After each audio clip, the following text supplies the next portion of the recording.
नमस्कार, बहुत स्वागत है आप सबका एक बार फिर से हमारे YouTube चैनल के ऊपर।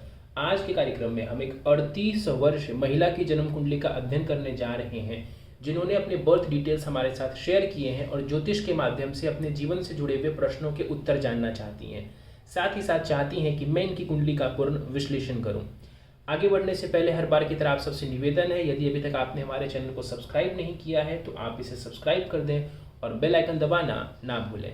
साथ ही साथ यदि आप सब भी इसी प्रकार अपनी कुंडली का विश्लेषण करवाना चाहते हैं, हमसे संपर्क करना चाहते हैं, तो स्क्रीन के ऊपर दिए जा रहे व्हाट्सएप नंबर के ऊपर आप हमसे संपर्क कर सकते हैं। सीधे आ जाते हैं आज के इस कार्यक्रम के ऊपर और इनके बर्थ डिटेल्स को आप सबों के समक्ष में रख देता हूँ। 14 जुलाई 1986 को इनका जन्म हुआ है। जन्म का समय है रात्रि के 10:25 और जन्म का स्थान है दिल्ली। प्रश्नों की बात की जाए तो इन्होंने पहले अपने बारे में बताया है कि ये IT रिलेटेड क्षेत्र में है और उसमें काम कर रही हैं। साथ ही साथ इनके प्रश्नों की बात की जाए तो इन्होंने पूछा है कि आने वाली दशा, आने वाला समय इनके लिए कैसा रहेगा, करियर कैसा दिखता है इन फ्यूचर, फाइनेंस को लेकर के इन्होंने प्रश्न पूछे हैं। अपने संतान के बारे में इन्होंने पूछा है कि सेकेंड बेबी होने की संभावना, यानी कि एक बच्चा पहले से है तो सेकेंड चाइल्ड प्लानिंग के बारे में पूछती हैं कि उसकी संभावना कैसी दिख रही है, क्या सेकेंड बेबी बॉय होगा, इसके योग कैसे आपको नज़र आ रहे हैं, इसके बारे में भी इन्होंने पूछा है। और आने वाली इनकी महादशा जो है वो शनि की है, तो उसके बारे में विस्तार से जानना चाहती हैं कि शनि की महादशा मेरे लिए कैसी रहेगी। इनके सभी प्रश्नों के ऊपर हम आएंगे, लेकिन सबसे पहले इनके लगन कुंडली की तरफ चलते हैं जो हमारे समक्ष है। 11 नंबर से लगन प्रारंभ हो रहा है, यानी कि कुंभ लगन की पत्रिका बन जाती है। चंद्रमा देव देखें तो कुंडली की अष्टम भाव में कन्या राशि में जाकर के विराजमान है, यानी इस जातिका की कुंडली बन जाती है कुंभ लगन एवं कन्या राशि की। शनिदेव इस कुंडली में लग्नेश बनते हैं। लगन में हमें गुरु नजर आ रहे हैं। इस जातिका के स्वभाव की यदि बात की जाए तो दिखता है कि ज्ञानी होंगी, काफी समझदार होंगी, अपना निर्णय स्वयं लेने वाली होंगी, इंडिपेंडेंट काइंड ऑफ वुमेन हम इनको कह सकते हैं। और इनके ऊपर किसी का दबाव नहीं चलता होगा, मतलब जो भी करना है अपने हिसाब से करना, अपने अकॉर्डिंग करना, ऐसी चीज़ें दिखती हैं। बृहस्पति लगन में बैठा हुआ है, पहले ही कुंभ लगन है जो कि समझदारी को इंडिकेट करता है। राशि कन्या की है, अगेन जो कि समझदारी और बुद्धिमत्ता को दर्शाता है। ऊपर से गुरु का लगन में बैठना तो हाईली इंटेलिजेंट पर्सन या ऐसा व्यक्ति जिसके पास ज्ञान की कमी नहीं है, समझदारी की कमी नहीं है, ऐसा हम जरूर कहेंगे। और एक एक करके ग्रहों को समझें तो बृहस्पति हमें लगन में नजर आ रहे हैं 29 डिग्री के साथ। देवगुरु बृहस्पति वक्री होकर के लगन में विराजमान है। लगन में जैसा मैंने कहा कि कुंभ लगन होना और ऊपर से बृहस्पति का बैठ जाना, राशि कन्या होना, तो ज्ञान के लिए, बौद्धिक क्षमता के लिए, समझदारी के लिए इसको बहुत अच्छा कहा जाएगा। सामने वाला व्यक्ति कितना समझदार है, कितने पानी में है कहते हैं ना, वो इनको बहुत अच्छे से इस बात की समझ होगी। मतलब दूसरों को परखना, दूसरों को समझना इनको बहुत जल्दी आता होगा। गुरु का लगन में होना हर तरीके से बढ़िया माना जाता है। ऐसे लोग अपने निर्णय स्वयं लेने वाले होते हैं। दूसरों को ज्ञान देना, दूसरों को ज्ञान बांटना, दूसरों को एडवाइस करना ऐसे लोगों को बहुत पसंद आता है। और शायद इनके भी गुणों में ये ज़रूर शामिल होगा कि दूसरों को क्या करना है इनको बताना अच्छा लगता होगा। वक्री है बृहस्पति लगन में बैठे हुए, ये ज़रूर हो सकता है कि कोई इनको डिक्टेट करना चाहे, कोई इनको बहुत ज़्यादा बताना चाहे इनके विल के अगेंस्ट, तो पॉसिबल नहीं है कि ये उस बात को फॉलो करें। संभव है कि ये जो है ये जातिका अपने हिसाब से चीज़ों को करना ज़्यादा पसंद करेंगी और ये चीज़ हमेशा से रही होगी इनके साथ। ऐसा नहीं है कि अब जाकर के ऐसी चीज़ होगी, हमेशा से ही ये अपने अकॉर्डिंग चीज़ों को करने वाली होंगी। देवगुरु बृहस्पति इस कुंडली में धन भाव एवं लाभ भाव के स्वामी बनते हैं, यानी कि जो धन का डिपार्टमेंट है, पैसे का डिपार्टमेंट है, कुंभ लगन की पत्रिका में पूर्ण रूप से देवगुरु बृहस्पति के हाथों में होता है। ये बृहस्पति लगन में जाकर के बैठे हुए हैं, बढ़िया है। धन से जुड़े मामलों के लिए बृहस्पति का लगन में बैठना अच्छा माना जाएगा। वक्री स्थिति में 29 डिग्री के साथ देवगुरु बृहस्पति यहाँ पर बैठे हुए हैं। उतार चढ़ाव रह सकता है, लेकिन धन की दिक्कत या फाइनेंस की मेजर प्रॉब्लम हो जाना, यानी कि काम करने के लिए भी फंड्स ना रहना, ऐसा मैं नहीं देख रहा हूँ कभी भी, यानी कि हमेशा ही इनके पास रिक्वायर्ड पैसा रहेगा, इसकी संभावना कुंडली में बहुत स्ट्रांगली नजर आती है। तो धन के हिसाब से बृहस्पति की स्थिति अच्छी मानी जाएगी। यहां से बैठ करके देवगुरु बृहस्पति पंचम भाव को देखेंगे। बुद्धिमत्ता के भाव के ऊपर भी बृहस्पति का प्रभाव है। अगेन जो ज्ञान की बुद्धि की बात हमने की उसमें और ये इजाफा कर देता है। पंचम भाव के ऊपर गुरु का प्रभाव होना शिक्षा के लिए, उच्च शिक्षा के लिए बहुत अच्छा माना जाता है। उच्च शिक्षा का भाव नवम है, वहां पर भी गुरु की दृष्टि पड़ रही है। अगेन जैसा मैंने कहा, शिक्षा एवं उच्च शिक्षा दोनों के लिए देव गुरु बृहस्पति बहुत ज्यादा हेल्प करेंगे। सप्तम भाव के ऊपर बृहस्पति का प्रभाव मैरिज के लिए ओवरऑल अच्छा माना जाएगा। आगे बढ़ते हैं, राहु को समझ लेते हैं। राहु तीसरे भाव में बैठे हुए हैं। तीसरे भाव में बैठा हुआ राहु अच्छा माना जाता है किस चीज के लिए? तो मेहनत और पराक्रम के लिए। थर्ड हाउस का राहु व्यक्ति को पराक्रमी बनाता है, बल प्रदान करता है। शास्त्र में राहु का एक श्लोक आता है जिसमें राहु को महाबलः करके संबोधित किया जाता है, यानी कि राहु के पास बल की कोई कमी नहीं है। ऑल्दो शरीर नहीं है राहु के पास, लेकिन बल की कमी नहीं है। तीसरे भाव में राहु बैठे हुए हैं, तो कहीं ना कहीं थर्ड हाउस में बैठा हुआ राहु नेटवर्किंग और बाकी चीज़ों के लिए बहुत बढ़िया है, दिमाग लगाने के लिए बहुत अच्छा है। रिस्क लेना और फिर उस रिस्क में सफल होने के लिए राहु की स्थिति यहाँ पर अच्छी नजर आ रही है। यहाँ से बैठ करके राहु सप्तम भाव के ऊपर दृष्टि डालेंगे तो पार्टनरशिप वगैरह करेंगे तो वहां पर थोड़ा ध्यान रखते हुए चलेंगे। राहु का प्रभाव लाभ स्थान के ऊपर होगा है, इस वजह से मेहनत के बाद लाभ होना इसकी संभावना दिखती है। तो मेहनत करेंगे तो ऐसा नहीं दिखता कि राहु लाभ नहीं दें। सूर्य के ऊपर चलते हैं। पंचम भाव में सूर्य नजर आ रहे हैं। सप्तमेश सूर्य पंचम भाव में जाकर के बैठे हुए हैं। विवाह भाव का स्वामी जाकर के प्रेम संबंध के भाव में बैठा है। तो इतना जरूर है कि लव मैरिज वगैरह की योग या व्यक्ति की चाहत लव मैरिज करने की हो, इसकी संभावनाओं से इनकार नहीं किया जा सकता है। पंचम भाव में बैठा हुआ सूर्य सीमित संतति सुख देता है। अब ये लाइन सभी शास्त्रों ने जरूर लिखी है, जब भी सूर्य पंचम में हो तो सीमित संतति सुख इसका जिक्र जरूर आता है। अब समझिएगा, इसका मतलब दो हो सकता है, या तो संतान को पीड़ा या संतान संबंधित पीड़ा, या फिर जो नंबर ऑफ चाइल्ड है वो लिमिटेड होना। तो ये जो सेकंड फैक्टर है ना, नंबर ऑफ चाइल्ड लिमिटेड होना, ये ज्यादा कुंडलियों के ऊपर लगता हुआ मैंने देखा है। तो सूर्य पंचम में बैठे हैं तो संतान की संभावना, जो नंबर ऑफ चाइल्ड है उसको ये लिमिट कर देता है। अब आज के परिप्रेक्ष्य में समझें तो वैसे भी हिंदू समाज में नॉर्मली जो है 1 से 2 संतान के ऊपर व्यक्ति आ गया है, तो सूर्य का पंचम में होना उस लिहाज से बुरा नहीं है। पंचम में सूर्य बैठे हुए हैं, शिक्षा के लिए ये भी अच्छा है। व्यक्ति का शिक्षा के ऊपर रुझान रहे, शिक्षा अच्छे से ग्रहण करे, उसमें सूर्य कोई कमी नहीं देने वाले हैं। पंचम भाव में सूर्य मैंने फेम के लिए या स्टेटस के लिए अच्छा देखा है, पॉजिटिव देखा है। सूर्य का प्रभाव 11वें भाव के ऊपर पड़ेगा, ये भी बढ़िया है धन के लिए, आय के लिए। आगे बढ़ जाते हैं। 11 डिग्री के साथ वक्री बुध कुंडली के 6ठे भाव में विराजमान है, चंद्रमा की राशि में। ध्यान रखिएगा, चंद्रमा की राशि में जो बुध हैं ये बहुत कंफर्टेबल नहीं होते हैं। इस कुंडली में बुध शिक्षा भाव एवं संतान भाव का स्वामी होकर के 6ठे भाव में जाकर के बैठे हुए हैं, वक्री स्थिति में भी है। 6ठा भाव एफर्ट्स का है, कंपटीशन का भी है, 6ठा भाव संघर्षों का भी है। तो संतान वगैरह होने में जो बुध हैं ये संघर्ष दे सकते हैं या समय लगा सकते हैं, इसकी संभावना से इनकार हम नहीं करेंगे। कंपटीशन वगैरह में सफलता के लिए बुध का 6ठे भाव में बैठना पॉजिटिव माना जाएगा कि ऐसे लोग कंपटीशन वगैरह को पार करके अपने जीवन में उन्नति की प्राप्ति कर सकते हैं।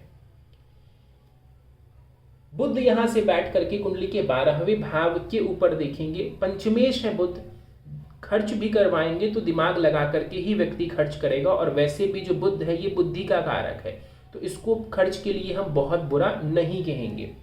इस कुंडली में जो बुध है वो अष्टमेश भी बनते हैं, जाकर के 6ठे भाव में बैठे हुए हैं। इसको विपरीत राजयोग की स्थिति हम कह सकते हैं।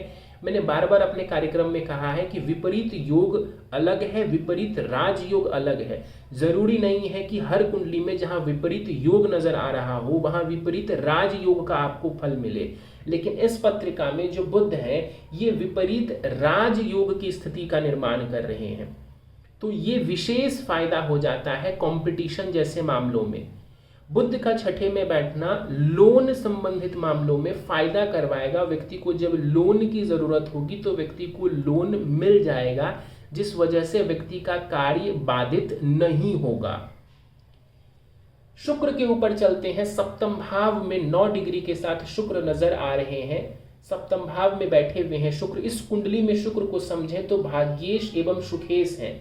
इस कुंडली के लिए अगर कोई सबसे ज्यादा शुभ ग्रह है, सबसे बेनिफिक प्लैनेट है जो कभी नुकसान नहीं पहुंचा सकता, मैं इसको कहता हूं ये वो बेस्ट फ्रेंड है जो आपको कभी भी धोखा नहीं दे सकता या आपका बुरा नहीं कर सकता।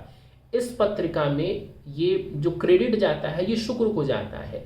शुक्र अच्छी स्थिति में सप्तम भाव में बैठे हुए हैं। इसको कह सकते हैं कि विवाह के बाद जो लक फैक्टर है वो ज्यादा अच्छे से काम करेगा आपके लिए। ऐसा जरूर हुआ होगा कि आफ्टर मैरिज आपकी जो तरक्की है, ओवरऑल जो ग्रोथ है वो बेटर हुई होगी। ऐसा हम शुक्र की स्थिति को देख करके कह सकते हैं। सप्तम भाव में शुक्र बैठे हुए हैं, ऐसे में लोगों से डील करना, सामने जो जनता आती है उनसे डील करना, ये आपको बहुत अच्छे से आता होगा। वहां पर आपका नाम भी बनेगा और शुक्र की वजह से चीज़ें जो हैं आपके फेवर में रहेंगी, यानी कि स्टेटस और फेम भी वीनस आपको देगा जब आप लोगों से डील करेंगी अपने काम में। यहां से बैठ करके शुक्र का लगन को देखना, ये आपकी पर्सनालिटी के लिए बहुत अच्छा है एवं आपके लक के लिए भी इसको मैं काफी ज्यादा पॉजिटिव मानूंगा। सुखों के लिए भी ध्यान रखिएगा कि सुख भाव का स्वामी है शुक्र, सप्तम में जाके बैठा है, तो ये सुखों के लिए, लग्जरी के लिए भी काफी इसको अच्छा माना जाएगा। मून की बात करते हैं, चंद्रमा की बात करते हैं। 26 डिग्री के साथ चंद्रमा कुंडली के अष्टम भाव में बैठे हुए हैं। अब सबसे पहले समझिए तो चंद्रमा का मैंने तब भी कहा था कि ये कन्या राशि में बैठे हुए हैं तो बुद्धि के लिए, बौद्धिक क्षमता के लिए अच्छे हैं। दूसरा, यहाँ पर चंद्रमा विपरीत योग में आ रहे हैं, विपरीत राजयोग ये नहीं बना रहे हैं, ध्यान रखिएगा।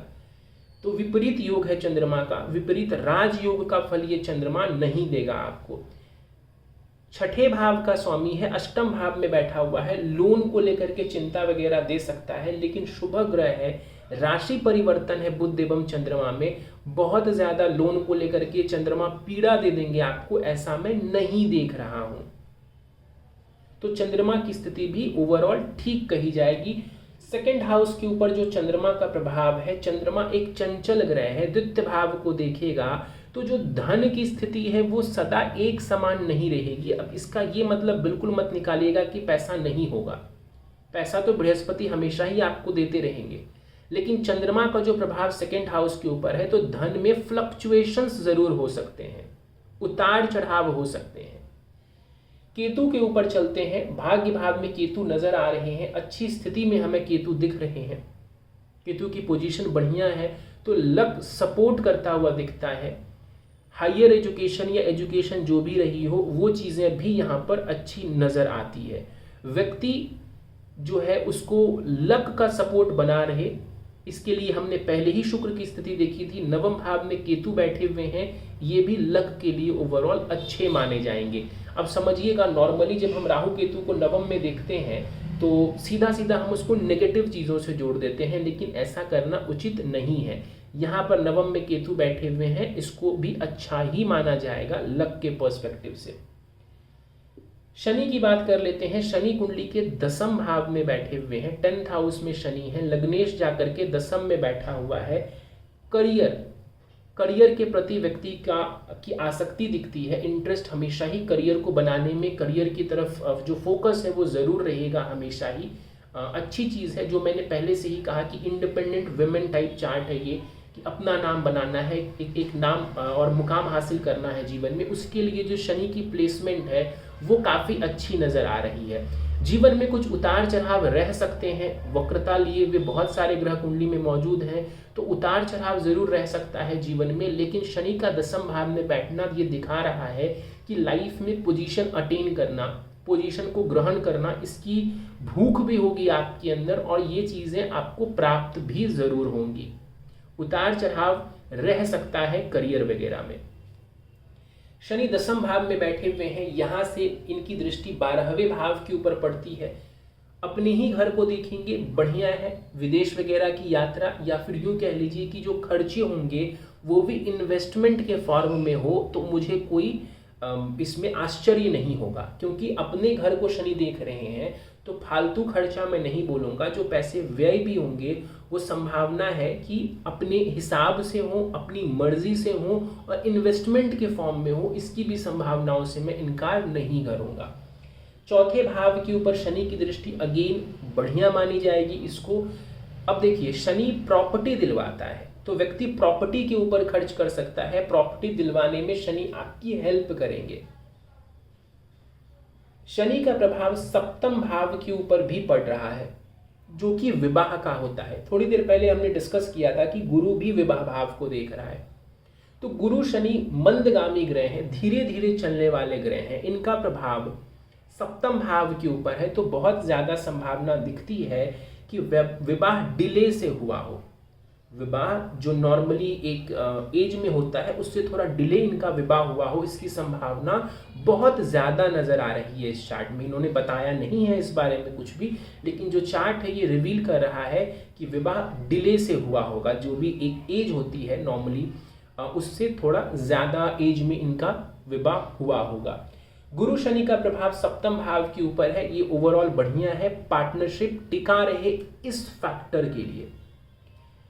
आगे बढ़ जाते हैं, कुंडली के 11वें भाव की तरफ चलते हैं। मंगल हमें नजर आ रहे हैं 22 डिग्री के साथ मंगल कुंडली के 11वें भाव में बैठे हुए हैं। मंगल भी वक्री है। इस कुंडली में मंगल को अगर हम समझें तो मंगल तृतीयेश है और कर्मेश है। करियर, कर्म और मेहनत भाव का स्वामी मंगल 11वें भाव में बैठा हुआ है, तो मेहनत और कर्म से पैसा ये भी दिखता है। दूसरा, उतार चढ़ाव रहेगा फाइनेंस में भी। मैं फिर से बोलूँगा, उतार चढ़ाव का मतलब बहुत ज़्यादा प्रॉब्लम नहीं मैं बोलूँगा इसको, बस ये बोलूँगा कि फ्लक्चुएशन इन वेल्थ रह सकता है। मंगल की स्थिति दर्शा रही है कि आप मेहनती होंगी। मंगल आपसे मेहनत जरूर करवाएंगे। शनि को भी हमने देखा कि वो भी आपको कर्म करवा रहे हैं। अगेन मंगल के बारे में मैं बोलूँगा कि मंगल भी आपको कर्म प्रधान बनाएंगे, मेहनत करने के लिए प्रेरित करेंगे। यहाँ पर मंगल की जो स्थिति है, करियर में आपको अच्छी सफलता वगैरह दिलवाने में हेल्प करेगी। मित्र की राशि में मंगल यहाँ पर बैठे हुए हैं। फ्लक्चुएशन जरूर रह सकता है करियर में और वेल्थ में, उतार चढ़ाव रह सकता है। बुरा नहीं बोल रहा हूँ, लेकिन फ्लक्चुएशन से मैं इनकार नहीं करूँगा। धन भाव के ऊपर जो मंगल का प्रभाव है, अगेन मेहनत वगैरह से धन इकट्ठा करना। पंचम भाव के ऊपर मंगल का प्रभाव होना, संतान करने में, संतान होने में एफर्ट लगे, इसकी संभावनाओं से इनकार नहीं कर सकते हैं। और छठे भाव के ऊपर मंगल का प्रभाव है तो कंपटीशन के लिए भी जो ऊर्जा चाहिए, मेहनत करने के लिए जो ऊर्जा चाहिए, वो भी आपको मंगल प्रदान जरूर कर रहे हैं। ये था ग्रहों का विश्लेषण। दशाओं के ऊपर चले तो वर्तमान में बृहस्पति की महादशा आपको चल रही है, जो कि अप्रैल 2025 तक रहेगी। बृहस्पति की महादशा में वर्तमान में आपको राहु की अंतर्दशा चल रही है, जो कि अगेन अप्रैल 2025 तक रहेगा। अप्रैल 2025 से ही आपको, मिड अप्रैल 2025 से आपको शनि की महादशा प्रारंभ हो रही है। अभी हम वर्तमान दशा को समझें, गुरु की दशा को समझें, तो मैं इसको फाइनेंस के लिए अच्छा कहूँगा। उतार चढ़ाव रह सकता है, लेकिन ओवरऑल मैं इसको फाइनेंशियल ग्रोथ के लिए बहुत अच्छा कंसिडर करूँगा कि व्यक्ति को जो बृहस्पति की दशा ने एक अच्छा फाइनेंस जरूर प्रोवाइड किया हो, ऐसा चार्ट रिवील कर रहा है। बृहस्पति की महादशा में राहु की अंतर्दशा है। हार्डवर्क, एफर्ट्स, प्लानिंग करना, दिमाग ज़्यादा चलना। अभी इस वक्त गुरु में, राहु की अंतर्दशा में पक्की बात है कि आपका दिमाग बहुत ज़्यादा चल रहा होगा। बहुत तरीके की प्लानिंग और चीज़ें आप ज़रूर विचार कर रहे होंगे। ये दिखता है कि दिमाग बहुत ज़्यादा अभी प्लानिंग करने में, आगे की सोचने में ये आपका चल रहा होगा अभी। प्रश्नों के ऊपर चलते हैं। इन्होंने पूछा है पहला प्रश्न, आगे समय कैसा रहेगा। देखिए अभी जैसे गुरु की दशा आपको लगभग देखें तो 8-9 महीने बची हुई, 8 महीने के आसपास गुरु की महादशा आपको बची हुई है। अच्छी दशा है। धन के लिए विशेष रूप से मैं पॉजिटिव इसको बोलूँगा। 8 महीने के बाद आपको शनि की महादशा आने वाली है। शनि की महादशा का मैं अगर परिणाम बोलूँ आपको, तो करियर में ग्रोथ दिखता है, मेहनत बढ़ती हुई आपकी दिखती है। आई रिपीट, करियर में ग्रोथ दिखता है शनि की दशा में, मेहनत और हार्डवर्क बढ़ता हुआ दिखता है। साथ ही साथ संभावना है कि आपकी जो पोजीशन है, आपकी जो पोजीशन वगैरह है वो स्ट्रांग होगी, स्टेटस इंप्रूव होगा, बढ़ेगा आपका। मतलब कि मेहनत भी बढ़ेगी, but at the same time जो स्टेटस है वो भी आपका ज़रूर बढ़ेगा, ऐसा नज़र आ रहा है शनि की दशा में। पैसे के हिसाब से समझें, अगेन शनि की दशा भी आपके लिए पॉजिटिव नज़र आ रही है। ओवरऑल शनि की दशा को मैं ग्रोथ के लिए बहुत अच्छा मानूंगा। करियर आगे कैसा रहेगा आपने पूछा है। करियर अच्छा दिखता है, काफ़ी पोजीशन मिलती हुई मुझे दिख रही है। स्ट्रांग पोजीशन होल्ड करें आप, इसकी संभावना से मैं इनकार नहीं करूंगा कि जहाँ पर भी आप काम करोगे वहाँ पर एक स्ट्रांग पोजीशन आप होल्ड करोगे, या तो अभी भी कर रहे होगे, और जिस भी पोजीशन पे आप आज हो उससे भी बेटर पोजीशन नज़र आ रही है आने वाले समय में। तो पॉजिटिव दिख रहा है, specially for status and position in professional life. Finance के बारे में पूछा गया है। ओवरऑल मुझे अच्छी ग्रोथ दिख रही है फाइनेंस में, मुझे कोई टेंशन वाली बात नहीं दिख रही। आपको मैं ज़रूर बोलूँगा कि उतार चढ़ाव ज़रूर रहेगा, चाहे वो फाइनेंस हो या करियर हो, फ्लक्चुएशन रह सकता है, चेंजेस रह सकते हैं, बट बुरा नहीं नज़र आ रहा है। स्ट्रॉन्ग पोजीशन वगैरह मुझे होल्ड होता हुआ दिख रहा है। एक चीज़ और, ये चार्ट वो है ना कि जिसमें व्यक्ति को जितना मिल जाए उतना कम है। ये जो फ्लक्चुएशन, और बार बार मैं कह रहा हूँ ना, ये सुनने में थोड़ा नेगेटिव लगता है, लेकिन जितने भी लोगों ने लाइफ में बहुत चीज़ें हासिल की है ना, वो ऐसे लोग हैं जो छोटी चीज़ों से या एवरेज चीज़ों से संतुष्ट नहीं होते हैं। ये कुंडली वैसी ही है कि व्यक्ति एवरेज चीज़ों को पा करके संतुष्ट नहीं होगा, वो वहाँ पे नहीं रुकेगा। ही और she will go for more. तो ये वही वाला चार्ट है कि व्यक्ति को जितना मिल जाए ना उतना व्यक्ति के लिए कम है, व्यक्ति और की चाहत रखेगा और परिश्रम करेगा। तो फाइनेंस के मामले में भी मैं यही बोलूँगा कि ओवरऑल अच्छा दिखता है। गुरु की दशा में भी धन के योग, मैंने कहा कि धन योग ऑलरेडी बृहस्पति बना के बैठा है कुंडली में, और उसकी दशा में पैसे आए भी होंगे, आगे भी मुझे अच्छा दिखता है, बट वो फ्लक्चुएशन रहेगा। और वो इसलिए भी हो सकता है क्योंकि आपको जल्दी संतुष्टि नहीं मिलने वाली है धन से जुड़े मामलों में, ये पक्की बात है। चाहे जितना भी पैसा आप जुटा लो, आपको और की चाहत ज़रूर रहेगी। इन्होंने बोला है अभी लोन वगैरह चल रहा है। मुझे लगता है कि ये लोन कोई बहुत नेगेटिव काम के लिए नहीं चल रहा होगा, थोड़े पॉजिटिव काम के लिए ही चल रहा होगा। फॉर एग्जांपल कि कहीं इन्वेस्ट किया हो, कहीं कोई प्रॉपर्टी ली हो, या किसी और चीज़ के लिए, इसकी संभावना मुझे ज़्यादा दिखती है। दूसरी चीज़, मैंने कहा था कि बुध आपके छठे भाव में बैठे हुए हैं। चाहे लोन जिस वजह से आपने लिया हो, टेंशन लेने की ज़्यादा ज़रूरत नहीं दिखती है मुझे। लोन से रिलेटेड टेंशन लेने की बहुत ज़्यादा मुझे ज़रूरत नहीं दिखती है, वो भी एक पॉजिटिव फैक्टर है आपके लिए। सेकंड बेबी की संभावना आपने पूछी है। हाँ, नेक्स्ट ईयर थोड़े योग बन रहे हैं, संभावना दिखती है। एक बात ध्यान रखिएगा, एफर्ट्स ज़्यादा रह सकते हैं। मतलब जैसा मैंने कहा कि संतान भाव का स्वामी छठे भाव में जाकर के बैठा हुआ है, मंगल का प्रभाव आपके पंचम भाव के ऊपर है, तो एफर्ट रहेगा। शनि की दशा भी एफर्ट दर्शा रही है। तो इसको अगर थोड़ा नेगेटिव अगर मैं बोलूँ तो ये है कि जिस समय आप चाहो एग्जैक्टली उसी समय वो चीज़ ना हो, थोड़ा उसमें समय लगे, लेकिन स्टिल नेक्स्ट ईयर जो है वो पॉजिटिव इसके लिए दिखता है, बट उसमें एफर्ट रिक्वायर्ड रहेगा, थोड़ा समय लगेगा। पुत्र संतति होने के योग के बारे में पूछा गया है। थोड़ा सेंसिटिव टॉपिक है, बट स्टिल देखिए, इसके लिए मेडिकल साइंस और ज्योतिष के ग्रंथ सभी एक बात के ऊपर एक मत है कि जो फादर का चार्ट है वो डिसाइडिंग फैक्टर होता है। ये पक्के तौर पे कह रहा हूँ, और भी कई वीडियोस में मैंने इस चीज़ को बोला है कि जो फादर का चार्ट है वो डिसाइडिंग फैक्टर होता है जेंडर ऑफ द चाइल्ड में। ये मेडिकल साइंस भी यही कहती है और कुंडली भी यही कहती है, शास्त्र भी यही कहता है। बट स्टिल अगर हम इसी चार्ट को बेसिस मान लें, तो लगन कुंडली से जो संतान है, जेंडर ऑफ द चाइल्ड है, वो डिटरमिन बहुत ज़्यादा नहीं होता है। हमको डिविजनल चार्ट, जिसको सप्तमांश कुंडली कहते हैं, जो स्पेशली चाइल्ड के लिए होता है, वहाँ जाना पड़ता है। तो वहाँ पर जब वो मेरे समक्ष है, वहाँ जब मैं देखता हूँ, तो हाँ, अगर मैं आपकी कुंडली को ही डिसाइडिंग फैक्टर मान लूँ थोड़ी देर के लिए, तो बिल्कुल उसमें मैं इनकार नहीं कर सकता हूँ, पुत्र संतति होने की संभावना नजर आती है as a second child.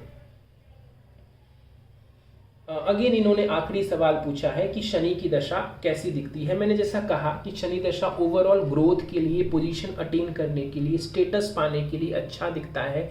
Shani की दशा में आपकी रिस्पॉन्सिबिलिटी और आपका वर्कलोड बढ़ेगा।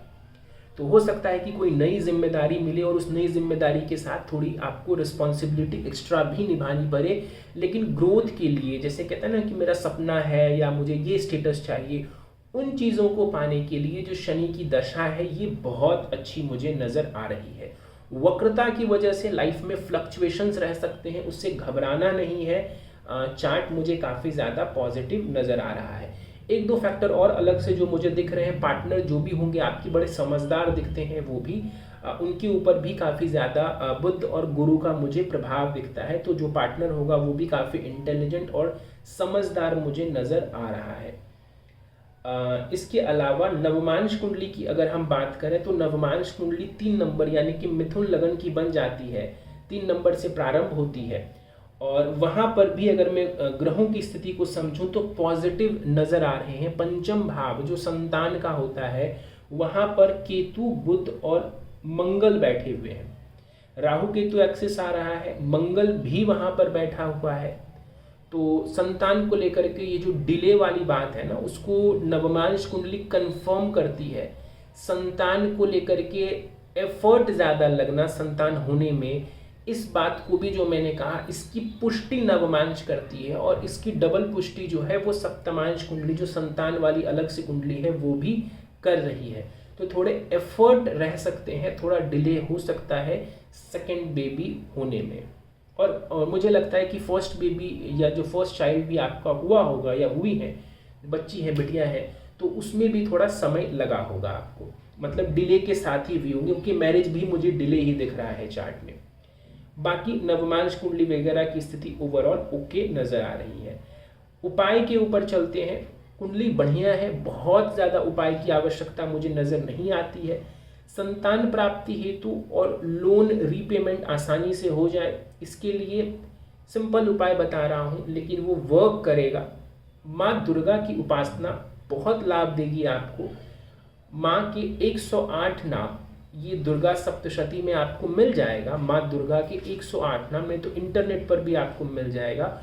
उसका प्रतिदिन पाठ करना, और अगर ज़्यादा क्विक रिजल्ट चाहिए तो उसकी 11 माला का प्रतिदिन पाठ करना आपको लाभ देगा। बहुत छोटा सा पाठ है, कोई बहुत बड़ा पाठ नहीं है। तो माँ के 108 नामों का प्रतिदिन पाठ करना आपको फ़ायदा देगा। स्पेशली संतान रिलेटेड मामलों में जो बाधा, टेंशन दिखती है, उसमें आपको हेल्प मिल जाएगी। और अगर बाई चांस लोन रिलेटेड मामलों के बारे में भी कोई चिंता है आपको, तो वो भी इसी एक उपाय से दूर हो जाएगी। बाकी कुंडली में और किसी उपाय की ज़रूरत फिलहाल नहीं नज़र आती है। आपने जो प्रश्न वगैरह पूछे हैं उसमें भी किसी ऐसे उपाय की आवश्यकता फिलहाल नज़र नहीं आ रही है। तो बस यही उपाय करें, कुंडली स्ट्रांग है, चीज़ें आगे भी पॉजिटिव नज़र आ रही हैं। चलिए, तो दोस्तों ये था 38 वर्ष महिला की जन्म कुंडली का विश्लेषण। उम्मीद है आपको हमारा यह विश्लेषण का कार्यक्रम पसंद आया होगा। कार्यक्रम पसंद आया, चीज़ें समझ आई तो वीडियो को लाइक ज़रूर करें। चैनल को अभी तक आपने सब्सक्राइब नहीं किया है तो चैनल को ज़रूर सब्सक्राइब कर दें। इसी प्रकार आप भी अपनी कुंडली का विश्लेषण करवाना चाहते हैं, गहन अध्ययन करवाना चाहते हैं, अपने जीवन से जुड़ी हुई परेशानियों का निदान चाहते हैं ज्योतिष के माध्यम से, तो स्क्रीन के ऊपर दिए जा रहे व्हाट्सएप नंबर के ऊपर आप हमसे संपर्क कर सकते हैं। इस वीडियो में फिलहाल इतना ही। आप सभी का बहुत बहुत धन्यवाद।